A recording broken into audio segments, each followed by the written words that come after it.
지원조차 하지 말아야 되는 중소기업. 여기 꽃소기업이라 할게요. 꽃소기업.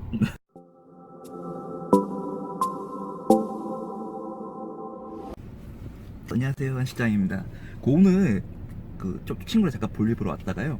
예전에 제가 20대 중반 때 이제 첫 회사는 아니고 한 세 번째 정도 이직했던 그 회사, 잠깐 이제 그 회사를 갖다 지나치면서 또 생각난 게 있어가지고 잠깐 이렇게 영상을 찍습니다, 여러분들. 아마 지금 취준생분들이 아마 그러실 것 같아요. 5학년수에 자격증에 뭐 학점 관리까지 해가지고 이제 되게 원대한 꿈을 안고 졸업을 하고 이제 취업시장 뛰어들었는데, 이제 막상 현실은 그렇게 녹록지가 않잖아요.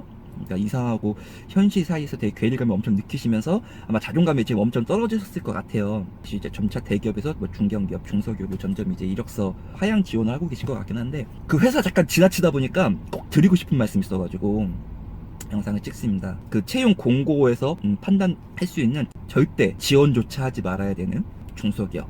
여기 꽃소기업이라 할게요. 꽃소기업.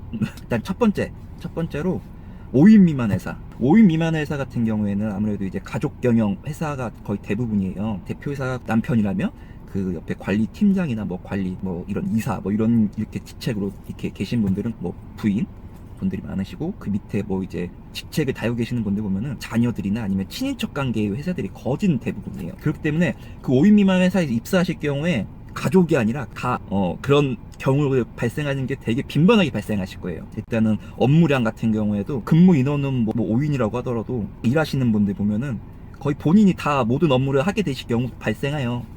왜냐면은 가족 친인척이 경영하는 회사다 보니까 그분들 같은 경우는 솔직히 일을 안 해도 되거든요. 그러다 보니까 입사하신 분만 한 번만 죽어나는 경우가 되게 많고요. 5인 미만 회사 같은 경우는 아무래도 이제 근로기준법이나 이런 거에서 보장 못 받는 그런 것들이 조금 많이 있어요. 연차 개념도 그렇고, 5인 미만 회사에서는 그 연차가 법적으로 근로기준법상 이렇게 보장이 안 돼요. 주시는 업장도 있으실 거고, 또 그리고 근로법이 어긋나지가 않기 때문에 안 주시는 회사도 거의 대부분일 거예요. 근로기준법에 여러 가지 좀 이렇게 보장을 못 받으시는, 혜택을 못 받으시는 그런 게 있으시기 때문에 5인 미만 회사는 이제 지원조차 그냥 이제 좀 거르시는 편이 좀 좋고요. 아무래도 이제 친인척이 경영을 하다 보니까 되게 부조리하는 상황들이 엄청 많이 발생하실 거예요. 그러니까 분리할 때는 가족이고 분리하지 않을 때는 생판남인 거죠. 야근하고 특근하고 현장 지원도 하고 이럴 때는 우리는 가족이니까 다 해야 돼. 막상 뭐 이렇게 뭐 월급이나 급여 인상이나 이런 뭐 연봉 협상 이런 거에서는 어쨌든 우리는 철저히 남이에요, 남. 그때는 가족이란 게 없어요.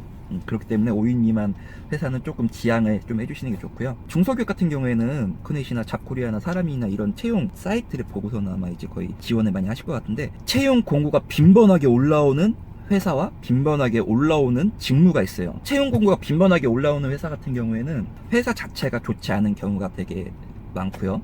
회사는 되게 좋아. 중소기업 치고 오랜 기간 기업을 좀 유지하고 출이익이나 이런 것들도 어느 정도 보장이 되면서 이제 계속 조금씩 성장해가는 회사라고 할지라도, 채용 공고가 많이 나오는 그 직무, 그러니까 회사에 떠나서 직무일 경우에는 그 사람이 담당자가 못 버티고 나가는 경우가 부지기수예요. 당연하겠죠, 그죠? 사람이 열심히 잘 다니고 있는데 그 자리를 굳이 뭐 채용할 필요는 없잖아요, 그죠?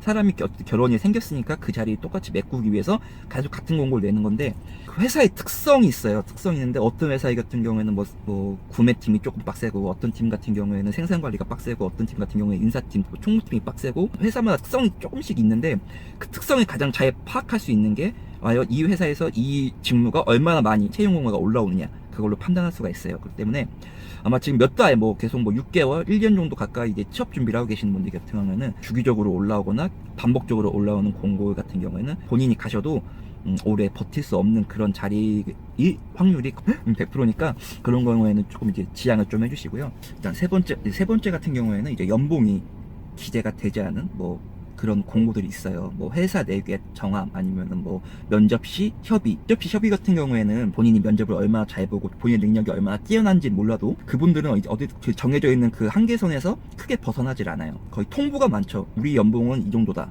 이 정도인데 네가 할 수 있겠냐, 이런 식으로 아예 그냥 협의가 아닌 통보의 경우가 거의 대부분이고요. 미기재된 경우에는 이제 최저임금에서 산정된 급여에서 그렇게 크지 않은 급여 제일 많아요. 그리고 그런 회사의 경우에는 당연히 이제 지향을 하시는 게 좋겠죠. 취업 준비가 너무 힘들어서 빨리 돈을 벌고 싶어, 뭐 단도 얼마라도 빨리 벌고 싶어가지고 막상 그런 마음가짐으로 회사에 입사하게 되더라도 적은 업무량이 아니에요. 중소기업 같은 경우는 워낙 다양한 일을 많이 하기 때문에 깊은 지식이 아니더라도 되게 넓게 계속 많은 일들을 해야 되거든요. 그 연봉을 받아가면서 그런 힘든 일을 한다, 이게 초반에는 가능할지 모르지만 이게 한 달, 두 달 정도 지나면은 이제 급여 때문에 분명히 퇴사를 하고 싶은 의사가 생기기 때문에 아예 그런 회사 같은 경우는 아예 그냥 지원을 하지 않는 게 가장 좋을 것 같아요.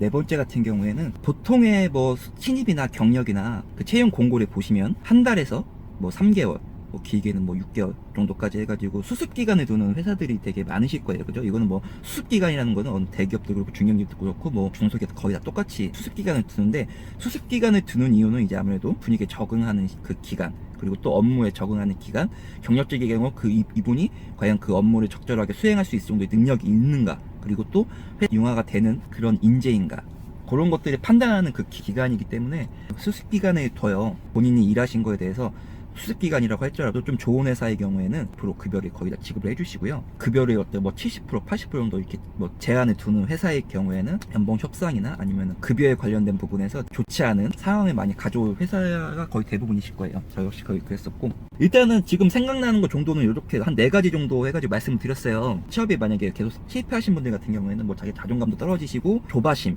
이런 것 때문에 그냥 하향 지원으로 아무 곳에 막 이렇게 지원을 하실 경우가 발생을 하는데, 이런 회사를 지원을 하셔가지고 입사를 하시게 되더라도 얼마 이렇게 못 다니실 것 같아요. 제가 봤을 때는. 저도 그렇기 때문에 첫 회사가 정말 중요하다는 거를 이렇게 공감하는 사람 중에 한 명이거든요. 첫 단추 잘 끼셔서 출발하셨으면 좋겠습니다. 여러분들 아직 젊잖아요, 그죠? 저희 때보다도 더 여러분들 같은 경우에는 취업에 관련해서 자격증이나 아니면 전문 지식이나 뭐 학점이나 이런 것들이 되게 준비 더 많이 하시고 또 능력 있으신 분들이잖아요. 그러니까 너무 그렇게 조바심 갖지 마시고 긍정적인 마음으로 준비하시다 보면은 기회는 분명히 오게 됩니다, 여러분들. 저도 뭐 대기업 들어가는데 뭐 8년 정도 걸렸으니까 본인은 능력을 너무 과소평가하지 마시고요. 본인 너무 낮추실 필요도 없고, 여러분들은 충분히 좋은 곳에 들어갈 수 있는 그런 능력을 갖고 계신 분들입니다. 다음 영상에서는 조금 더 준비를 해가지고 또 인사드리도록 하겠습니다, 여러분들. 여러분들 화이팅입니다. 감사합니다.